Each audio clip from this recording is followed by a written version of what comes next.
We have to talk about Meghan Markle, the party crasher. So Meghan Markle and her team really put forth this narrative that she was personally invited to the Balenciaga show. She was personally invited to the Balenciaga show by Pier Paolo Picciolo. Why can't anybody have normal names anymore? Whatever happened to like Tom, Dick, and Harry? Pier Paolo Picciolo at Balenciaga invited Meghan Markle, apparently. That's the narrative she said. She said that they had reached out and said that they'd love for her to come and sit on the front row and yada, yada, yada. And she had this awkward moment with the designer, Pier Paolo, at the award show, at the runway show. You guys can tell I'm a real fashionista. I don't even know what the hell that is. If I saw Balenciaga, I wouldn't even know what it is. But Meghan really wanted people to believe that she was personally invited. And here's what he said. Meghan and I met some years ago and we've been texting ever since. That's what he told The Cut on Saturday. She reached out and said she'd love to come to the show. There was no strategy or big orchestration. I didn't tell anyone she was coming because I wanted it to stay a surprise. He went on to note that in fashion, real surprises are rare, and this one was beautiful. So I'm sorry, Meghan Markle. She and her team wanted us to believe that she received, a letter sent by carrier pigeon to personally invite her to Balenciaga. What it sounds like is she's trying to rebrand. She's trying to upstage Catherine and William and the folks in the UK. She's trying to get some shine. She's been in the house in Montecito, selling her jams, jellies, and dog biscuits. She wants to get back out to what she was doing, which is going to fashion shows and being, a fashion whore and trying to get chased by the paparazzi. That's what she did for the first 10 years before she met Harry, when she was trying to be famous on the casting couch. So Meghan Markle, I totally believe that she said, you know what?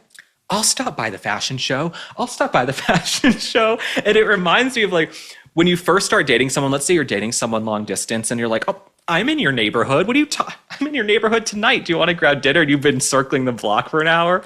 You know what I'm saying? Meghan Markle's like, I'll stop by the fashion show, Pier Paolo in Paris. Let me leave my kids and my husband and my kids who should be in school. I don't know what education they're getting. Let me leave my kids. I will pop by the fashion show like it's down the street. Don't worry, Pier Paolo. She flew to another continent and invited herself to a fashion show for clout and attention. And then she showed up in those rags. It looked like she was wearing the robe from the hotel. It's like she was at the Plaza Athénée in Paris and she just threw on the robe and went to the show. She's like wearing towels and sheets. So Meghan Markle, you are the official party crasher, but I'm not shocked, right? There's no depth Meghan Markle won't go to for clout and attention. Like I say, she's a little huckster. She's the Duchess of Scamelot. She's the Duchess of Soho House. But where things get a little bit dicier, not only did she invite herself to the Balenciaga show because she wants to be taken seriously in fashion and go to the Met Gala, she was also seen having lunch with the new editor of American Vogue, Chloe Malley, during her New York City trip. So someone photographed them. Let me read you a little bit about this. A cozy photo of the duo circulated via Dumois on Instagram, according to Page 6, showing them chatting in a booth at Manhattan's The Whitby Hotel. Fans predicted that the Duchess of Sussex will get a cover soon. A source told the Daily Mail, it's Meghan 3.0. She's on maneuvers and looking for yet another relaunch. I could not agree more with the Daily Mail on this one. Meghan Markle is always looking for a way to rebrand because she tries something and it crashes and burns and then she doesn't follow through. Meghan Markle, she doesn't want to work. She wants to twerk. Okay. She wants all the riches and all the fame, but she doesn't want to do the work. And the thing about the Kardashians, right? I was just railing on the Kardashians, but at least they work. No one can deny that the Kardashians don't whore themselves out and get up from sunup to sundown and just work hawking their products. You can't deny that the Kardashians have work ethic, okay? They will sell anything. They'd sell cupcakes, they'd sell Merkins, they'll sell bras. They'll do anything and they show up and they do the work. Meghan Markle, she wants to be this Martha Stewart entrepreneur character, but the thing is, Martha Stewart had charisma, she had swagger, she had authenticity. We've yet to meet the real Meghan because Meghan is so scattered and unhinged, in my opinion. She presents a new personality and a new career venture every single week. Right? So she was going to do clothes and she didn't really want to do clothes. Then she was going to do these jams and jellies and dog biscuits and then she didn't want to restock. Now she's going to pivot to this. She's going to do the reality show, but then Netflix is allegedly dropping them. So she's always trying to find something new to pivot to. Us in our lives, we don't have the luxury of just trying a new passion every week. We don't just decide, oh, I'm going to be a chef this week and I'm going to be the next Martha Stewart. That didn't work. Let me go try and do a clothing line.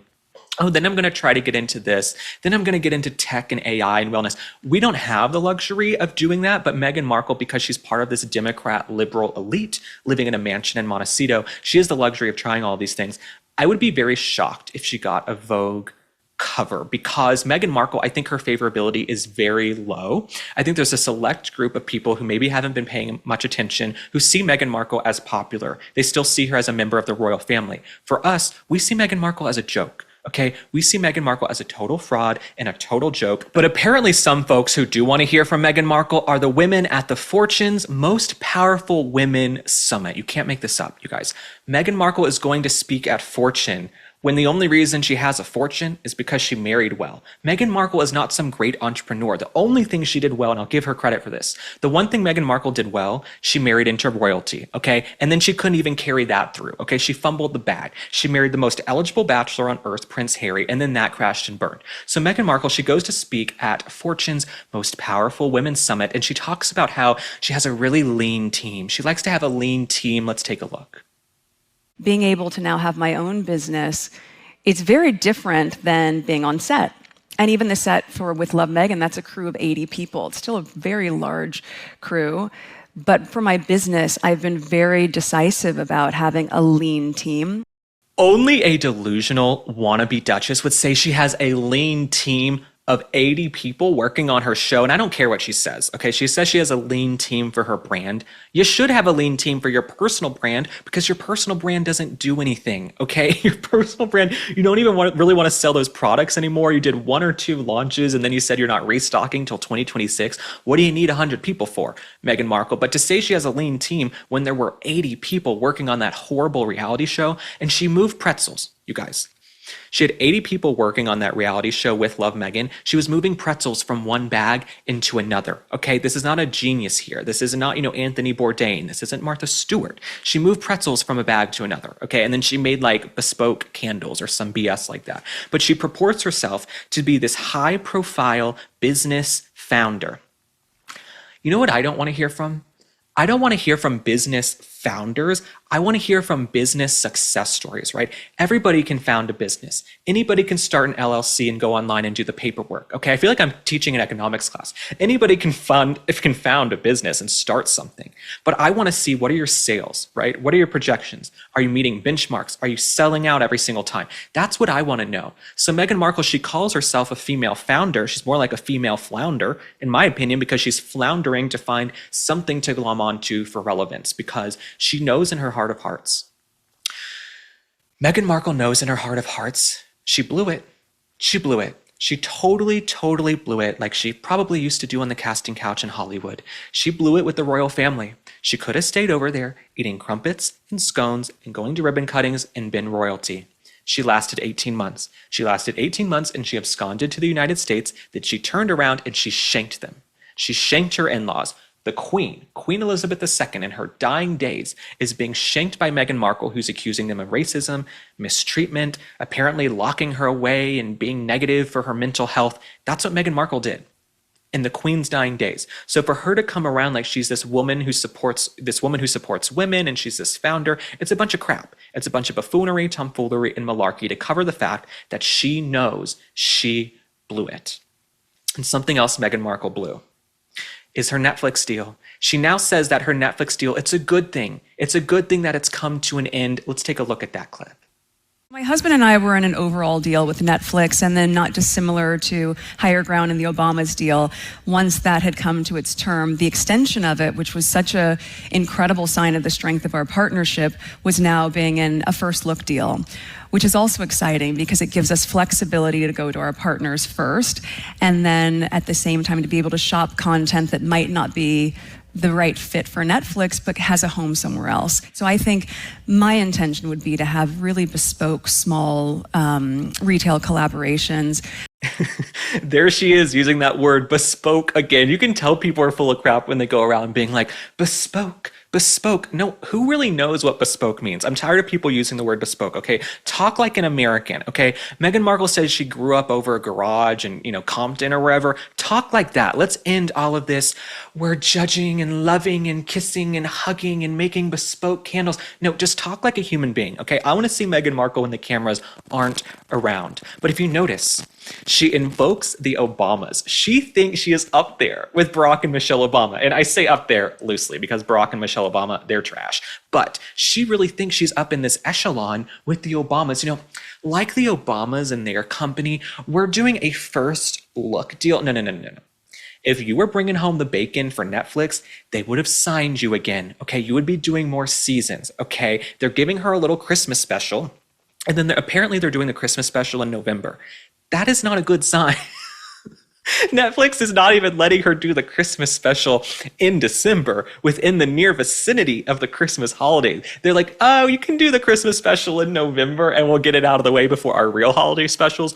And Netflix has money. They have capital, right? They have a lot of capital. So you have to be really bad. You have to be really unlikable. And like I've told you guys, these companies are always doing focus groups and testing and looking at your Q scores and your personality scores and how you play with different demographics. I think Meghan and Harry, their favorability is just so low, it doesn't make sense financially to re-sign them again. Well, y'all know I'm back to tell you about Vandy Crisp. These are the only chips I eat. I don't do Lay's. I don't do other potato chips. And let me tell you why I love Vandy Crisps. If this is your first time tuning in to Spot On, Vandy Crisp has just 3 ingredients: heirloom potatoes, sea salt, and 100% grass-fed beef tallow, no seed oils. That tallow's loaded with nutrients for your skin, brain, and hormones, and it makes these chips taste unreal. The tallow means you're satisfied without overeating, which makes it the perfect snack. You need to give Vandy a try, so go to vandycrisps.com/link and use code LINK for 25% off. That's vandycrisp.com/link, code LINK for 25% off your first order.